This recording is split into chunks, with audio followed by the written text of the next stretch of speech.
Thanks for being here, Aruna ma'am. Before we start, can you tell everybody what the Art of Living Prison Smart program is about? Art of Living program is for each and every soul of the world. And prisoners are also coming in that. As Guruji says, कि हर अपराधी में एक आत्मा तड़प रही होती है जो पुकार रही होती है कि कोई मेरी मदद करो, मैं फंस गया हूं। तो उस पुकार को कोई सुनने वाला नहीं है। यही एक लेबल कर दिया जाता है कि ठीक है, अपराध किया है तो वहीं भुगतोगे। लेकिन किस परिस्थिति में हुआ, क्या उस समय उनके ग्रह नक्षत्र भी थे, किस प्रकार से वो कुछ किया कुछ नहीं किया, और कई ऐसे होते हैं जो जानबूझ के सब कुछ समझते हुए जबरदस्ती वो अपराध करते ही हैं, पर अंदर से आत्मा शुद्ध है। तो हर व्यक्ति को विकास का संपूर्ण अवसर मिलना चाहिए। यही गुरुजी का वो है कि सबके विकास के लिए काम हो। जैसे गांव में होता है, जेलों में होता है, स्लम्स में होता है, भिखारियों के बीच होता है ना। हर वर्ग के किसी को भी गुरुजी ने छोड़ा नहीं है। तो प्रिजन स्मार्ट का मतलब यही है कि उनको इस तरीके के मानसिक धरातल पर लेकर आया जाए कि पहले तो वो खुद संभलें, फिर अपने आसपास की परिस्थितियों को स्वीकार करते हुए आगे बढ़ें। और वो बाहर तो एकदम निकलेंगे नहीं, कुछ समय तो अंदर रहेंगे ही ना, जब तक कि उनकी सजा है। तो उसके पश्चात जब वो बाहर आते हैं तो एक अच्छे नागरिक बनकर वो कैसे रह सकें। कई तो बहुत अच्छे नागरिक होते हुए फंस जाते हैं ना, पर एक लेबल हो जाता है कि आप जेल से आए हैं। तो उसको कैसे संभालना, पहले भी मन को संभालना मुश्किल होता है, लेकिन यहाँ से बाहर जाकर खुद को संभालना, परिस्थितियों का सामना करना और भी मुश्किल होता है। तो उनको मॉरली सपोर्ट देना, उनके अंदर एक ऐसा बीज डाल देना कि जो जैसा है उसे वैसा स्वीकार करो, फिर देखो क्या कर सकते हैं। और हर जो क्रिया है उस पर प्रतिक्रिया मत करो, पहले उसको समझो, फिर देखो क्या कर सकते हैं। क्योंकि हमेशा गड़बड़ी प्रतिक्रिया से होती है। जोश में आकर के होते हैं ये सारे काम, उस समय होश नहीं होता। तो उनको ये बताना है कि आप अपने होश में जोश रखो, है ना, जोश में होश मत खो दो। और बहुत तरह की स्थितियां होती हैं। मैं तो बच्चों से लेकर के बूढ़ों तक के बीच में, महिलाओं के बीच में, सबके बीच में काम किया है। तो जिनको जुवेनिल कहते हैं कि ये अभी छोटे हैं, वो भी कैसे परिस्थितियों में फंस करके आत्मन अपराधी बन जाते हैं अगर उन्हें कोई हेल्प ना मिले। तो बहुत सारी ऐसी चीजें हैं जिन पर गुरुजी का ध्यान है। तो जेलों में भी जैसे हम बाहर आर्ट एक्सेल करते हैं, ऐसे हम वहाँ बच्चों के लिए आर्ट एक्सेल जैसा भी थोड़ा बहुत करते हैं, फिर यस कोर्स जैसा करते हैं, फिर हैप्पीनेस प्रोग्राम जैसा करते हैं। उनको हमने कुछ DSN प्रोग्राम्स भी करवाए हैं, और डीप मेडिटेशन प्रोग्राम तो हमारे चलते ही रहते हैं। अब मैं खुद डीप मेडिटेशन करवाने वाली टीचर बन गई हूँ, तो मैं ही ले लेती हूँ। पहले सब लोगों को बुलाते थे, अरेंज करते थे और सब चलता था, और उनमें बहुत परिवर्तन आता है। खासकर उनका जब आप चेहरा देखो ना कि कैसे मरे सड़े हुए होते थे, और मुस्कुराते हुए खिले हुए चेहरे जब आते हैं तो बहुत सेटिस्फेक्शन मिलता है कि चलो किसी को तो मिला कुछ आराम। ये ऐसी ही कहानी है जैसे एक बच्चा जा रहा था समुद्र किनारे अपने दादा के साथ, और बहुत सारी स्टारफिश पड़ी थी। वो एक एक को पकड़ के डाल रहा था समुद्र में। तो दादाजी अनुभवी थे, बोले बेटा क्या कर रहे हो, इससे कुछ नहीं होने वाला, चलो। तो उसने एक फिश उठाई और डाली, बोले इसको फर्क पड़ेगा। बस ऐसा ही हमारा एफर्ट है कि जिससे हम संपर्क में आए उस एक आत्मा को तो फर्क पड़ेगा।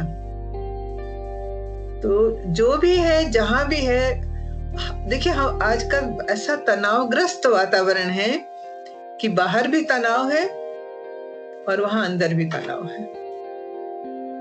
उसी तनाव के कारण अंदर पहुंचे और अंदर भी तनाव के कारण फिर झगड़ते हैं। खूब मारपीट होती है, ऐसा नहीं है कि अंदर कुछ नहीं होता, वही जेलसी, वही सब कुछ। लेकिन जब वो हमारे साथ कोर्स कर लेते हैं ना, तो बहुत व्यवहार में अंतर आता है, और इस सब के बारे में गुरुजी बहुत अच्छे से जानते हैं। और वो जानते हैं कि इन दुखी आत्माओं के पास कौन पहुंचे। देखो, अगर हम वैसे कहें तो बोलेंगे क्या दुखी आत्मा, सब अपराध करके आए हैं, तुम्हें क्यों इनसे सहानुभूति हो रही है। लेकिन वो क्यों हुआ, वो परिस्थिति क्या थी, और उस समय जिस व्यक्ति ने किया उसकी मानसिक स्थिति क्या थी। जब हम इस सब के विश्लेषण में जाते हैं ना, तो लगता है कि अपराध तो हुआ, अपराधी को सजा भी मिलनी चाहिए, लेकिन वो हमेशा के लिए तो अपराधी नहीं है ना।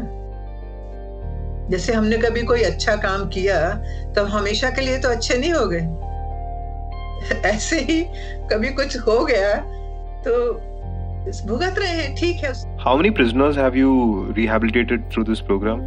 नहीं, पूरे विश्व में सब जेलों में अपने प्रोग्राम्स चल रहे हैं, है ना। और इंडिया में भी तकरीबन सभी जेलों में कभी कहीं कम कहीं ज्यादा हो रहा है। तब जैसे मैं जबलपुर में लेती हूँ, मेरा तो कंटिन्यूअस है, मैं एक भी दिन नहीं छोड़ती, रोज जाती हूँ, है ना। और हमारे जो प्रोग्राम होते हैं, एक प्रोग्राम खत्म हुआ दूसरे को ले लिया, दूसरा खत्म हुआ तीसरे को ले लिया, क्योंकि इतना सारा काम है कि वो खत्म नहीं होता। और पहले तो हमारे साथ काफी लोग आते थे, पर क्या है कि जेल के प्रोग्राम में आपको बाहर तो कोई ऐसा शोहरत नहीं मिलती उसकी।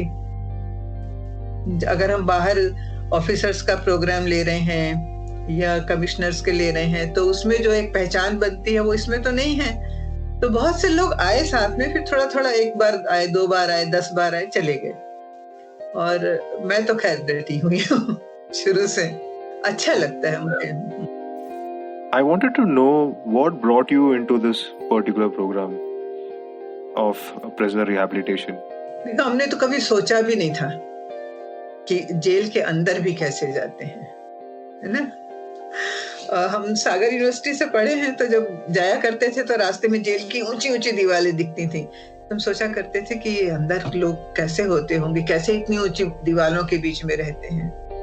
फिर शादी हुई आर्मी ऑफिसर्स के साथ, उठना बैठना, सब जगह आना जाना। फिर मैं भी एजुकेशनल फील्ड में थी, प्रिंसिपल भी रही, तो कभी नहीं सोचा था कि ये इन लोगों के बीच में भी कोई जाने का जरूरत है, या वहाँ अब हमारे जैसे लोग क्यों वहां जाएंगे, कभी नहीं सोचा था। 29 दिसंबर में जब मैं गुरुजी के संपर्क में हम लोग आए, कोर्स किया पहला, और फिर 2000 में दिल्ली से एक टीचर आई थी, मंजू गोयल करके, उन्होंने जेल में प्रोग्राम लिया, और हम लोग को पूछा कि साथ में आओगे क्या, तो कर्नल साहब ने हाँ कर दी। फिर हम लोग उनके साथ गए। उस समय लालजी मिश्रा थे जेल सुपरिटेंडेंट, उनकी और मेरे हस्बैंड की खूब अच्छी मतलब वो हो गई, वो एक आर्मी वाला एक पुलिस वाला करके। और करते करते बस जो भी उनमें परिवर्तन, उन्होंने तो एक ही कोर्स लिया और वो चली गई। लेकिन उस समय तो मैं टीचर नहीं थी। फिर जो भी टीचर आते थे उनको हम रिक्वेस्ट करते थे, जिगीश भाई आए और भी जो टीचर्स आते थे, तो उनको रिक्वेस्ट करते थे कि आप यहाँ कोर्स ले लीजिए। तो वो कोर्स लेते थे, हम लोग उनके साथ जाते थे। फिर 2002 में तो मेरे हस्बैंड की डेथ हो गई, लेकिन उनका कहना था कि हम लोगों ने इतनी जगह पर सेवा कार्य करके देखा, कहते अगर तुम्हें सचमुच में सेवा करनी है तो जेल में करना, वहां तुम्हें सब तरह के लोग मिल जाएंगे। और सचमुच में वहां आपको पीने वाले भी मिलते हैं, चोरी करने वाले भी, जेब काटने वाले भी, मर्डरर्स भी, भीख मांगने वाले भी, बच्चे चुराने वाले भी, सब तरह के लोग मिलते हैं। तो कुछ मुझे सब ऐसा लगा कि मैं इतने साल तक पढ़ाती रही, प्रिंसिपल रही, फिर हमारी त्रुटि कहाँ है जो हमारे बच्चे भटक जाते हैं। तो ये एक चीज मुझे अंदर से पिंच करती थी कि कुछ तो है, समथिंग इज मिसिंग। परिवार के संबंधों में, शिक्षकों के संबंधों में, बच्चों के, क्योंकि जितने भी लोग हैं अपराधी, बिल्कुल अनपढ़ तो बहुत कम हैं, पढ़े लिखे ही हैं ज्यादा, या फिर वो जुवेनिल जो बहुत छोटे हैं, उनको अभी पढ़ने का कोई मौका ही नहीं मिला, तो वो लोग हैं। और वो भी इसलिए कि कुछ निर्धनता है, कुछ माँ बाप की पीने की आदत है कि बच्चा जो कमा के लाया उससे छीन लो और फिर पी के पड़ गया, तो कोई उनको देखने वाला नहीं, कोई उनको राइट ट्रैक में डालने वाला नहीं। तो और मैंने भी नौकरी ऐसे शुरू की कि मैंने प्राथमिक से लेकर के प्रिंसिपल तक हर स्टेज में पढ़ाया है और काम किया है। तो यहाँ भी फिर मुझे वैसा ही मौका मिला और एक लगा कि हाँ, उस शिक्षक की बजाय अब मैं ये शिक्षक बन गई तो अच्छा लगा। हाँ, और फिर उसके बाद वो रहे भी नहीं ना, तो मुझे ऐसा लगता है जैसे उनकी अंतिम इच्छा थी मैं मुझे पूरी कर रही हूँ। तो एक तो ये है, और दूसरा मैंने बताया ना कि मैं खुद टीचिंग लाइन से हूँ, तो वहां की भी हमने बहुत सारी समस्याएं देखी बच्चों की, और फिर देखा कि वहां पर हम कैसे उनको नहीं संभाल पाए तो वो बच्चा यहाँ तक पहुंचा। तो ऐसा लगा यहाँ भी जैसे मेरी कोई जिम्मेदारी है इनको संभालने की, और यहाँ कुछ मेरे पिछले संस्कार होंगे इन लोगों के साथ। तो या गुरुजी मेरे कोई कर्म काट रहे हैं मुझे जेल में काम करवा के, कुछ कह नहीं सकते क्या हो रहा है। You had a long stint in Madhya Pradesh.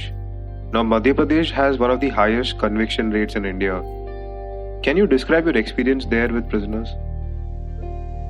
On personal basis, it's very good. अगर इसको हम शुरुआत से करें तो जैसे छोटे बच्चों में जो है, वहां मैंने कम काम किया है, लेकिन जितना भी गई हूँ बहुत टचिंग एक्सपीरियंस है। मैं आपको बताऊं, एक छोटा सा बच्चा था, मुश्किल से 7-8 साल का होगा, इतना गोरा चिट्टा घुंघराले बाल, इतना प्यारा लगता था वो। और उसको मैंने बोला, बेटा तूने क्या किया? बोले मैंने क्या करना है, कुछ तो किया होगा जो अंदर आया है। बोले सब लोग पटाखे चला रहे थे, मिठाई खा रहे थे, मैंने सेठ जी को बोला मुझे भी दो, उन्होंने मुझको डांट के भगा दिया। तो थोड़ी देर में मैं उठा के भाग गया, है ना, और वो सेठ जी ने चोरी में अंदर करा दिया, हो गया। अब देखिए कितनी छोटी सी घटना है, हम अपने बच्चों को कैसे ट्रीट करते हैं, और सामने भी एक और ही बच्चा है, हम इतने दान पुण्य की बात करते हैं, और कैसे अनजाने में हमने उस बालक को अपराध की ओर धकेल दिया। तो अगर उसको यहाँ पर भी सही ट्रीटमेंट नहीं मिलेगा तो क्या होता है, ये जो बाल सुधार गृह है, यहाँ से बच्चे बहुत भागते हैं, जबलपुर से तो बहुत भागते हैं। फिर जब से हम लोगों ने वहाँ प्रोग्राम्स लेने शुरू किए, हमारे एक और साथ में वकील है ब्रह्मानंद पांडे करके, वो वहाँ काफी काम करते हैं, तो उन्होंने उनको लीगल एडवाइस भी दी, उसके रास्ते भी दिखाए उनके पेरेंट्स को। फिर इन बच्चों के साथ भी बाहर निकल के वो पढ़ना शुरू कर दें, अंदर भी मार पिटाई ना हो। और यू वोंट बिलीव कि वहां के उसी व्यक्ति को जिसको रोज चार्जशीट मिलती थी, उसको एप्रिसिएशन अवार्ड मिला कि आपके यहाँ इतनी अच्छी व्यवस्था है और इतने अच्छे से बच्चे यहाँ रह रहे हैं, आर्ट ऑफ लिविंग के सहयोग के कारण। उनकी मनोदशा को समझना, उनके अलग रिक्रिएशन करवाना, सांसों की प्रक्रिया को सिखाना, फिर छोटी सुदर्शन क्रिया उनको हम लोग करवाते हैं, राम ध्यान करवाते हैं, है ना। और जो बड़े होते हैं वो भी थोड़ा सा अच्छे से समझ के छोटों के साथ प्यार से रहने लगते हैं। तो ये तो हुए जुवेनाइल वालों के काम, उनको बाद में आके पढ़ाई में जरूर सेटल करना होता है।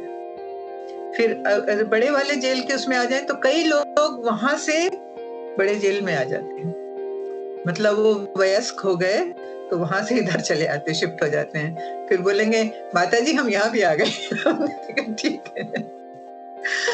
तो जैसे अब महिलाओं का लें, तो महिलाओं में क्या है कि ज्यादातर कच्ची शराब बेचने वाली, बच्चे उठाने वाली, गांजा वगैरह वो साउथ से ज्यादा आती हैं, ये हैदराबाद की तरफ से लेडीज वो लोग होती हैं। फिर कुछ मर्डर वाली भी हैं अंदर, और सबसे ज्यादा सास बहू के केस। ये एक ऐसी बीमारी हो गई है कि हर छोटी बात पे पूरा पूरा परिवार अंदर आ जाता है, और लालच कुछ ऐसा है अंदर लोग की माँ बाप ही बहू को सिखा रहे हैं कि थोड़ा सा आग लगा ले, हम तेरे को बुझा के बचा लेंगे, हल्ला मचाएंगे कि इन्होंने दहेज मांगा था। और ऐसे उसमें वो बेचारी को समझ नहीं आई कि मैं क्या पहने हूँ, वो सिंथेटिक पहनी थी और शी डाइड। वो तो मर गई, कहने को हुआ कि सास ने ससुर ने इन लोगों ने मार डाला। बाकी ये मैं ये नहीं कहती कि केसेस होते नहीं, होते हैं, लेकिन फंसाने वाले भी बहुत होते हैं। तो कुछ वो होती हैं अंदर, और सबकी मानसिकता अलग अलग है। अब एक तो यहाँ ऐसी है, वो एक फौजी की बीवी है, वो रिटायरमेंट के बाद में खूब पीना, गाली गलौज करना, कितना उसको समझाओ नहीं समझता था, तो गुस्से में एक दिन उसने भी मार दिया उसको जोर से, खत्म हो गया। अब वो अंदर है। तो इसलिए मैं कह रही हूँ ना कि कैसी परिस्थिति में क्या अपराध हुआ है ये कहा नहीं जा सकता। ये आदमी कुछ सोच रहा है, मन में सोचते सोचते किस भाव में आके उसने गोली चला दी, और वो शुरू से बना तो हुआ है कि जमीन का झगड़ा कहीं ना कहीं आपको डुबोता ही है। और कई बार तो जमीनों के झगड़े पॉलिटिकल वे में बदल जाते हैं, एक पार्टी ने दूसरी पार्टी को फंसाने के लिए कर दिया। तो जो बहुत जेन्युइन अपराधी होते हैं ना, वो तो बहुत कम है, परिस्थितियों के मारे हुए बहुत हैं। और उनको जब वो अंदर आते हैं ना, और हम उनको सांस की प्रक्रिया सिखाते हैं, तो बोलते हैं बाहर हमको किसी ने क्यों नहीं सिखाया कि थोड़ी देर लंबी सांस लेकर के बैठो, मन शांत होगा, फिर काम करो। तो यहाँ आकर के सबसे ज्यादा उनको ये सुदर्शन क्रिया सीख करके, सांसों की प्रक्रिया को सीख करके जो उनका मन शांत होता है ना, बहुत दुआएं देते हैं। गुरुजी को तो इतनी दुआएं देते हैं कि मैं बता नहीं सकती। और हम लोग का एक बॉदरेशन वाला होता है कि आपकी कोई समस्या है, कुछ है, लिख करके गुरुजी के सामने रख दो। और मैं नहीं जानती क्या है, तकरीबन उनकी समस्याएं सुलझ जाती हैं। कैसे सुलझती हैं ये तो गुरुजी जाने या वो लोग जाने। कोई ना कोई हल उनके पास ऐसा आ जाता है कि उनकी उद्विग्नता समाप्त हो जाती है। तो कई लोग बोलते भी हैं उसका हो गया, मेरा क्यों नहीं हो रहा। हम उनको बोलते हैं, गुरुजी बोलते हैं कि कुछ कर्म तुमको भोगने पड़ेंगे, कुछ कर्म काटे जा सकते हैं। तो जो हमने किया है उसको शांति से भोगो। अभी एक जन था अंदर, बोले मैं उसको ऐसा मार डालूंगा, ये करूंगा, और चेहरे से खूब अच्छा हंसता था, तो इतना प्यारा लगता था। और बिल्कुल मैंने उसको मर्डर करने में कुछ लगता ही नहीं था, जैसे गाजर मूली काट रहा। पता नहीं कौन से संस्कार लेकर आया हुआ है वो। तो कहे कि मैं तो ऐसा, मैंने कहा करो, क्या होगा, अगली बार तुम ये सब सहोगे, अभी वो लोग सह रहे हैं, फिर ऐसा चलता रहेगा, कितने जन्मों तक तुमको करना, करते चलो। तो पहले हंसता था, फिर धीरे धीरे वो कहते ना, आप डालते रहो कहीं तो अंकुर फूटेगा। अब वो बोलता है कि नहीं, मेरी माँ मेरे लिए दुखी तो होती है, पर मेरे साथ अंदर तो नहीं आ सकती। मेरे भाई बहन मेरी केयर तो करते हैं, पर अब वो अपने अपने परिवार को देख रहे हैं, उतना मिलने तो नहीं आते। तो जैसे जैसे समय बीतता है ना, तब उनको समझ में आता है कि मैं अपने कर्मों को खुद ही भोगने वाला हूँ, अच्छा हो या बुरा हो। और ये समझ जितनी अच्छी जेल में आती है ना, और कहीं नहीं आ सकती। How do you manage to keep your judgment at check when you are dealing with convicts? I don't keep any judgment, nothing. पहली बात तो उनसे हम ज्यादा इन्वॉल्व होते नहीं। अगर कोई अपनी कहानी सुनाता है, एक स्टोरी टेलिंग होता है हमारे यहाँ सेशन, स्टोरी टेलिंग में जैसे वो बोलते हैं, बताते हैं, रोने भी लगते हैं, तो उसमें मन तो उनका हल्का हो जाता है। और हमें पता भी है कि कहाँ कहाँ कैसे कैसे फंसे हैं। फिर मैंने तो अपना एक रखा हुआ कि जेल के बाहर फिर मैं इन्वॉल्व नहीं होती, है ना। उनके अंदर हम जाते हैं, मिलते हैं, सब कुछ है। अगर वो छूट गए हैं तो जेल के बाहर कहीं मिलते हैं थोड़ा बहुत, तो ठीक है। लेकिन हमने ये नहीं रखा हुआ कि अब आप हमारे घर आ जाओ या कुछ है, तो वो नहीं रखा हुआ। और सबसे बड़ी बात, वो खुद बोलते हैं, कहते हैं माता जी इन लोगों को अपने घर का एड्रेस मत देना। मैंने कहा क्यों? अरे नहीं, आपको नहीं पता।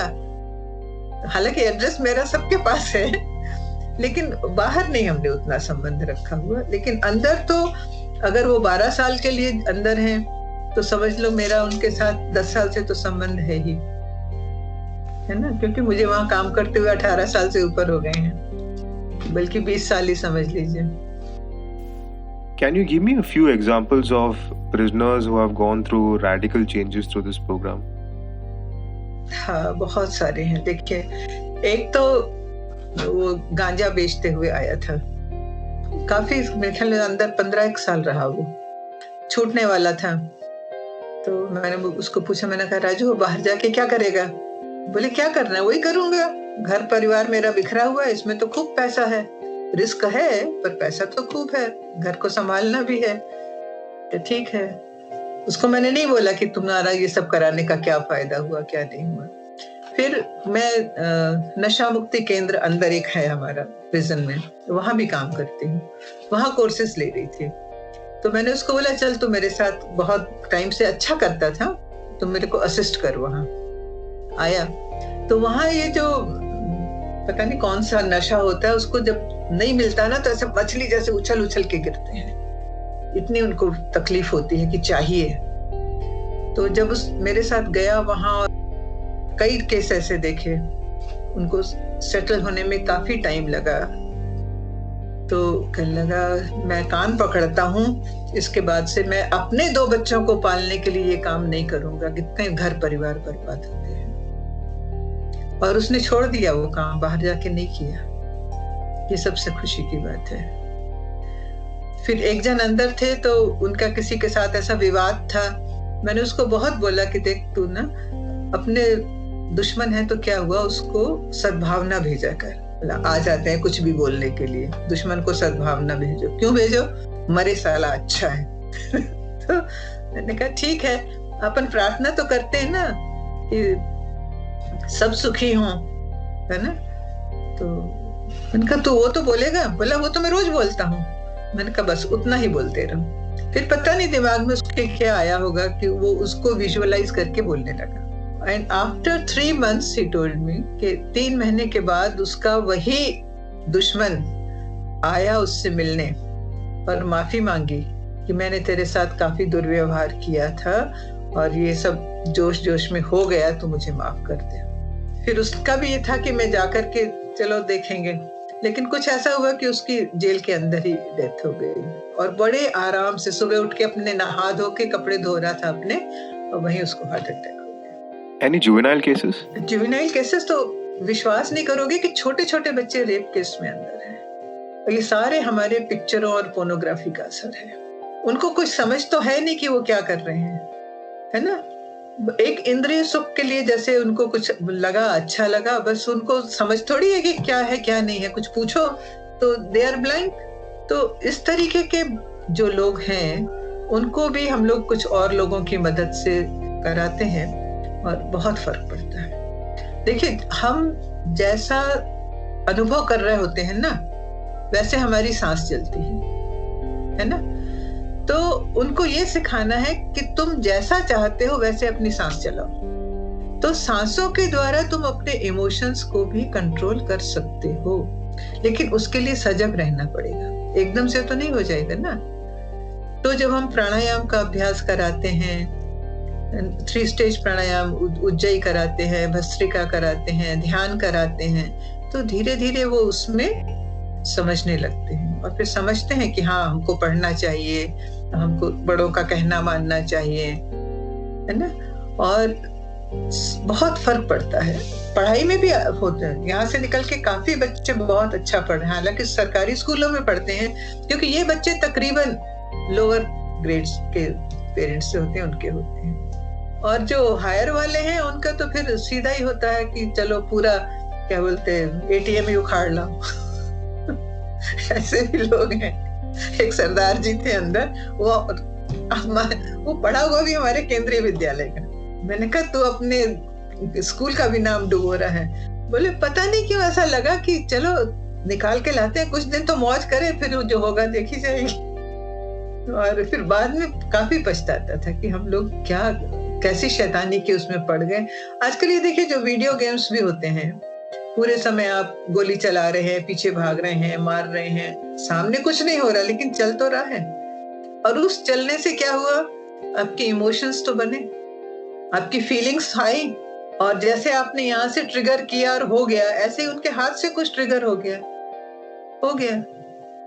तो ये इतनी चीजें हैं जिसमें माँ बाप को, टीचर्स को, समाज सुधारकों को, साइकोलॉजिस्ट को, सबको मिलकर के देखना बहुत जरूरी है इसीलिए आजकल छोटे छोटे बच्चों में सुसाइडल टेंडेंसी है, या मार डालूंगा या मर जाऊंगा। समझते नहीं है क्या मरना है, लेकिन होता है। तो बहुत बड़ी एक सामाजिक जिम्मेदारी है जिससे हम काफी मुंह चुराते हैं। इतना बोल देना कि नो योर चाइल्ड, अपना एक प्रोग्राम कर लो, इज समथिंग डिफरेंट। और उस बच्चे के संपर्क में हर समय रहकर उसको सही ट्रैक पे डालना बिल्कुल अलग चीज है। So prisons are basically meant to rehabilitate prisoners and reintegrate them back into society. So there are two parts here, two major parts. One is the rehabilitation and second is the social reintegration. So firstly, when we talk about rehabilitation, I wanted to know that a lot of global research could be not true for India. You can correct me if I'm wrong. A lot of global research tends towards prison environment helping in prisoner rehabilitation. And the definition of prison environment here is that they have better facilities, less crowded jails, legal aid, better relationship among inmates, etc. What has been your experience working with prisoners in India? जो अंदर का rehabilitation आप सोचो, मतलब अंदर झगड़े वगैरह कम हो, उसमें तो बहुत फायदा है। झगड़े जिन्होंने कोर्स किया है आर्ट ऑफ लिविंग वाला, वो नहीं झगड़ते, ना दूसरों को झगड़ने देते। फिर सबसे उनका कहना है कि नींद बहुत अच्छी आती है, गुस्सा कम आता है, पैरोल पे जाते हैं तो अपने आप वापस आ जाते हैं, उनको लेने के लिए पुलिस को नहीं भेजना पड़ता। बहुत सारे टीबी वाले थे जिनका ये क्रिया करते करते टीबी बहुत ठीक हो गई। अस्थमा के तो पूरे ठीक हो जाते हैं। एक दूसरे को मदद करने का उनमें बहुत अधिक आज, क्योंकि हमारा एक उसमें वो भी है कि आप 5 लोगों की मदद करो या उनकी तारीफ करो, तो ये उनके जीवन में जैसे एक इन्वॉल्व ही हो जाता है। तो ये तो हुआ कि जब तक वो अंदर हैं, एक सुरक्षित वातावरण है। अब जब बाहर आते हैं तो या तो वो अपने पैतृक व्यवसाय में लग जाते हैं, या आप जेल से जो व्यवसाय सीख के आते हैं, अगर और कुछ नहीं है तो उसमें लग जाते हैं। पर मुख्य समस्या होती है समाज उनको स्वीकार करे। तो अगर समाज उनको स्वीकार करता है तब तो बहुत ठीक, और अगर वही घर में ताने, वही आसपास से कुछ सुनाई देना, या जैसे घर परिवार की संपत्ति है, जमीन जायदाद है, वो पहले 15-20 साल से लगा रहे हैं, खुद ही यूज कर रहे हैं, घर परिवार को थोड़ा सा दे दिया, अब ये वापस आए जेल से तो पूरा मांगते हैं, तब फिर झगड़ा होता है। तो इस तरह से लोग दोबारा भी अंदर आ जाते हैं। वो इसलिए कि उनको वो स्वीकृति बाहर नहीं मिलती, वही उकसाने वाली स्थितियां, और ये कुछ समय तो अपने को कंट्रोल करते हैं। उनका कहना भी है, 1-2 लोग मेरे पास आए भी, घर पे ही आए, कि आपने इतना कुछ सिखा के भेजा, हम तो फिर पीने लग गए, आपने इतना कुछ सिखा के भेजा, हमने फिर झगड़ा कर लिया। तो अपने को संभालते संभालते इनको समाज को भी संभालना पड़ता है। तो वहां रिहेबिलिटेशन की एक समस्या आती है, और काम की तो इनको कोई दिक्कत नहीं होती। अभी जबलपुर जेल में तो खुली जेल भी है, बंदी सुबह निकलते हैं, अपना काम करके आते हैं, उनके परिवार भी अंदर हैं, और अपने लिए वो कमाने का, रहने का खुद ही करते हैं, सब देखते हैं। तो और अच्छे से कर रहे हैं। कोई चाट का ठेला लगा रहा है, कोई मजदूरी के लिए जाता है, कोई कारपेंट्री के लिए जाता है, जिसको जो आता है या जो उन्होंने अंदर सीखा है। क्योंकि आर्ट ऑफ लिविंग को बाकी भी कुछ संस्थाएं सहयोग करती हैं, तो वो क्लासेस वगैरह हम लोग अरेंज करा देते हैं। जिनके हाथ पैर नहीं है उनको लिम्स वगैरह भी दिलवा देते हैं, और सब तरह से काम तो चलता है। अभी जो भारत सरकार की चली थी योजना, उसके अनुसार जबलपुर में बहुत काम हुआ। ट्रैक्टर का है, इलेक्ट्रिसिटी है, कंप्यूटर है, वेल्डिंग है, कुकिंग है, बेकिंग है, ज्वेलरी मेकिंग है, बहुत तरह के काम होते हैं, स्टिचिंग है, और वो सब अच्छे से सीखते भी हैं। जिसकी जिस तरफ रुचि हो वो करते हैं, और उसको अंदर जब वो करते हैं, अगर कोई करवाता है तो उसकी पेमेंट भी उनको ही मिलती है। तो रिहेबिलिटेशन कई स्तर, एक मानसिक स्तर पर, दूसरा सामाजिक स्तर पर, और तीसरा आर्थिक स्तर पर।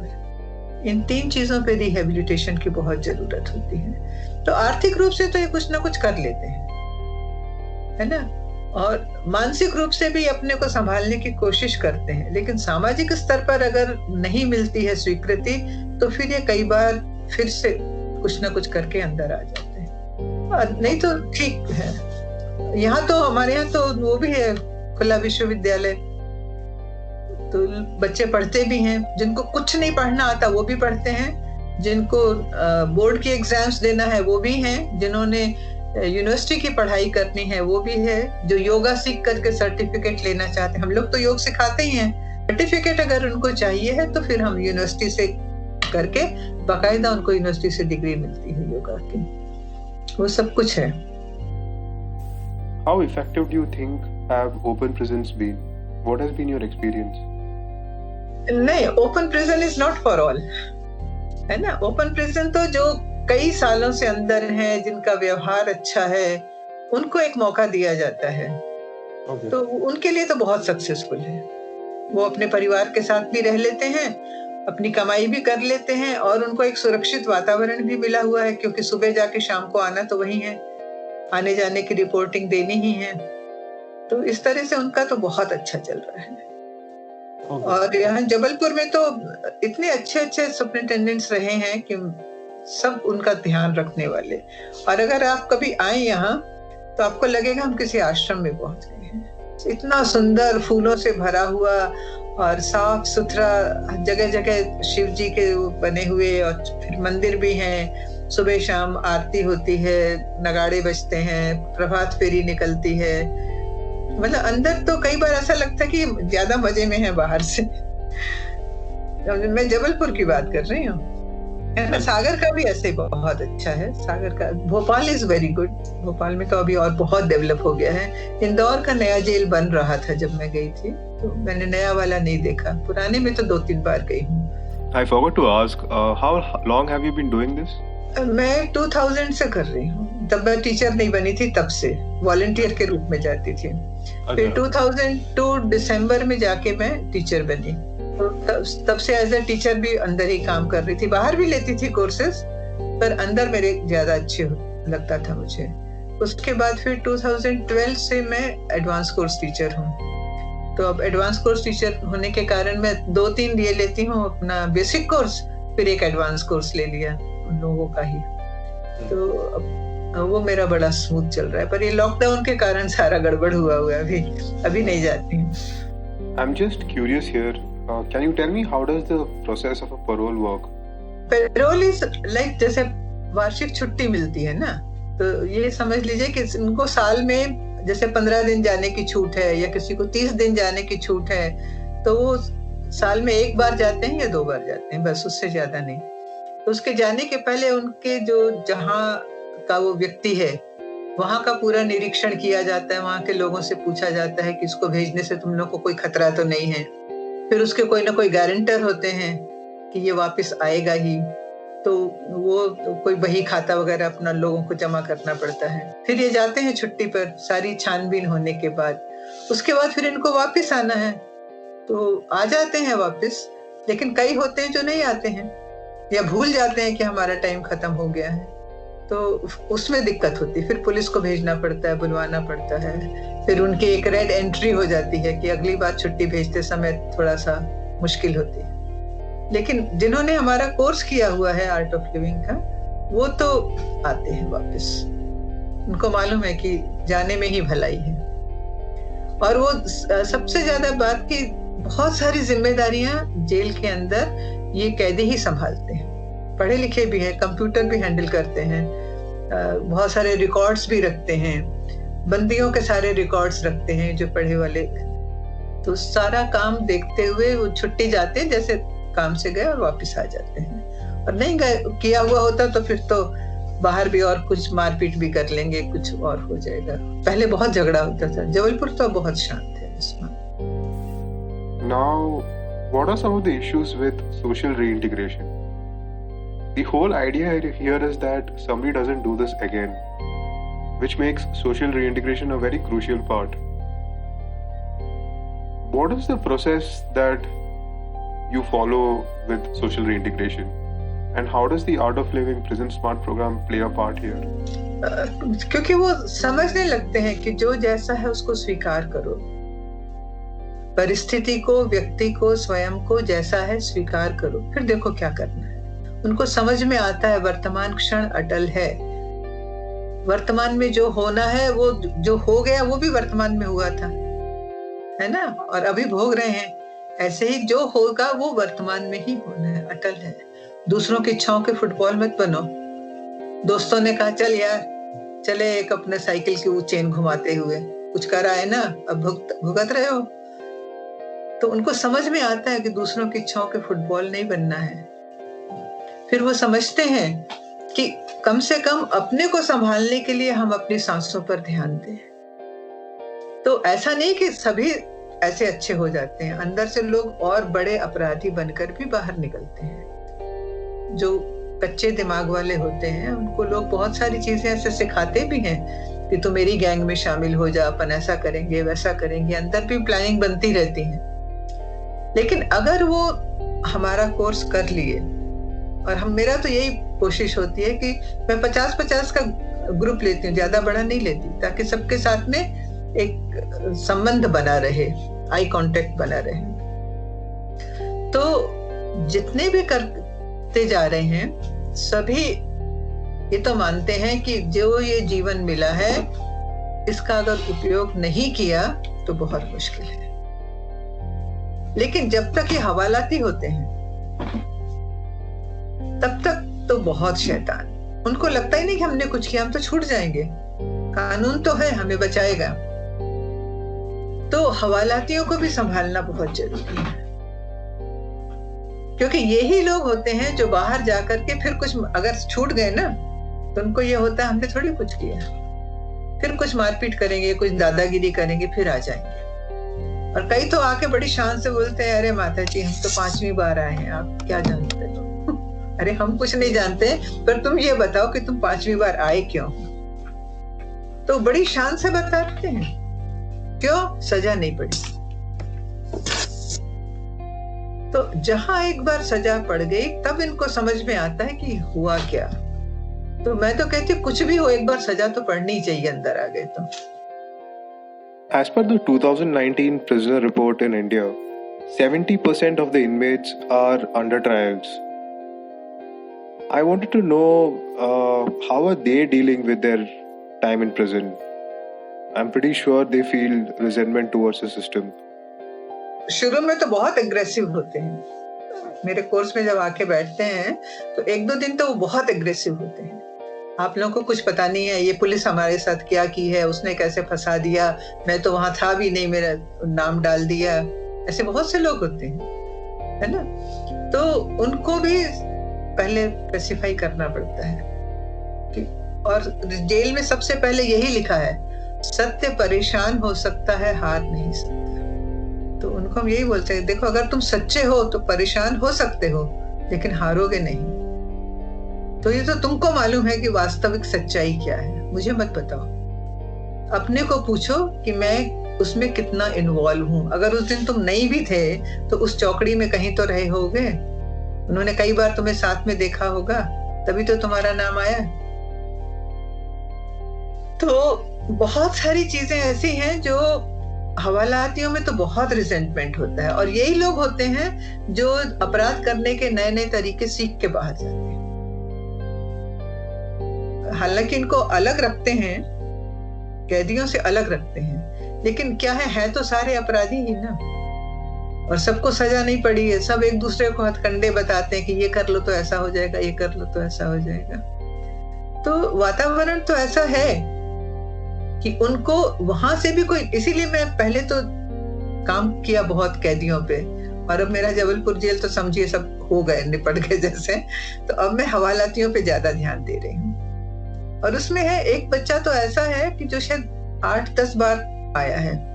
कभी चोरी कर लेता है, कभी ऑटो चला रहा है तो पॉकेट मार दिया है। क्यों? Easy money. दिन भर रात भर मेहनत करने के बाद भी क्या मिला, एक पॉकेट मार दिया, ठीक है ना, ऐसे बोलते हैं आराम से। तो मैं उनको बोलती हूँ कि देखो अच्छा काम करने के लिए भी वही गुण चाहिए और बुरा काम करने के लिए भी वही गुण चाहिए। तुम्हें भी चौकन्ना रहना है, सिपाही को भी चौकन्ना रहना है। तुम्हारा हाथ भी तेजी से चलना चाहिए, डॉक्टर का हाथ भी तेजी से चलना चाहिए ऑपरेशन करते समय। तुम जेब ऑपरेशन करते हो, वो हार्ट ऑपरेशन करते। तो वो समझते हैं कि देखो हमारे में इतने अच्छे गुण हैं, हम अपने साथी के लिए मार खा लेते हैं, मुंह नहीं खोलते, कितने वफादार हैं, है ना।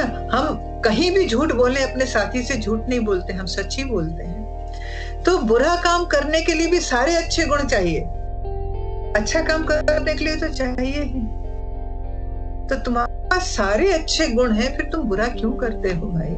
समझते हैं धीरे धीरे, एक बार में नहीं समझते, 3 बार 4 बार जब मेरा कोर्स रिपीट भी कर लेते हैं ना, तब समझते हैं। हाँ, हमारे में इतने अच्छे गुण हैं, लेकिन हम कहला क्या रहे हैं? तुम भी उतना ही जोर से दौड़ रहे हो, सिपाही भी उतना ही जोर से दौड़ रहा है, लेकिन तुम चोर हो, वो सिपाही। तो फर्क होता है ना, धीरे धीरे समझने लगते। How overcrowded are our jails? I mean, what has been your experience? Overcrowded, क्योंकि कई बार तो उनको सोने की जगह नहीं मिलती।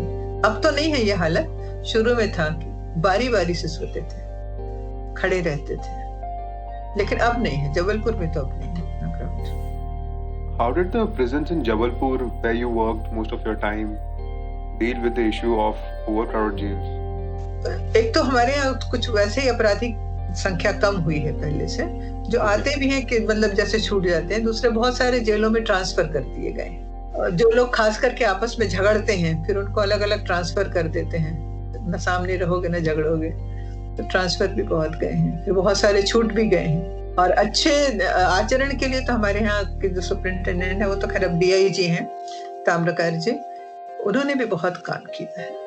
और एक फर्क पड़ता है, अगर आप गुरु को मानने वाले हैं, आप धार्मिक आस्था वाले हैं, तो आपका वाइब्रेशंस भी उनके ऊपर काम करती है। तो मैंने ये देखा कि जो अधिकारी ऐसे होते हैं ना, अपने गुरु को मानने वाले या इस तरीके के कि नहीं हमें इनका देखना है, उस समय जेल शांत होता है। और जो वैसे ही गाली गलौज दे के बात करना, मारपीट करना, अगर ऐसा कुछ आ गया तो जेल भी अशांत हो जाता है। एक एक व्यक्ति की वाइब्रेशन काउंट करती है। And lastly, what would be your advice to society on how we should be dealing with ex-prisoners who are reintegrated into society? Since you earlier said a lack of social acceptance turns them back again into criminals, which basically makes us a part of their reintegration. हाँ, उनको साधारण व्यक्ति जैसे होते हैं उसके जैसे उनको ट्रीट करिए, बल्कि उनको ज्यादा प्यार की जरूरत होती है, सहानुभूति की जरूरत होती है। मेरे पास तो जेल से छूटे हुए व्यक्ति ड्राइवर भी रहे हैं, मेरे अपनी गाड़ी चलाते रहे, और ऐसा भी एक है जिसकी वाइफ मेरे यहाँ काम भी करती रही है, तो बहुत अच्छे से करते हैं। पर यही है कि वो दुखी आत्माओं की बात फिर आपको सुननी पड़ती है, क्योंकि उनके दिमाग में जो भरा होता है ना, वो कई बार वही बोलते रहते हैं, तो उसको भी समझना पड़ता है। लेकिन मैंने देखा है कि खास करके जो गार्ड्स की नौकरी होती है, ये इनको बहुत अच्छी मिलती है।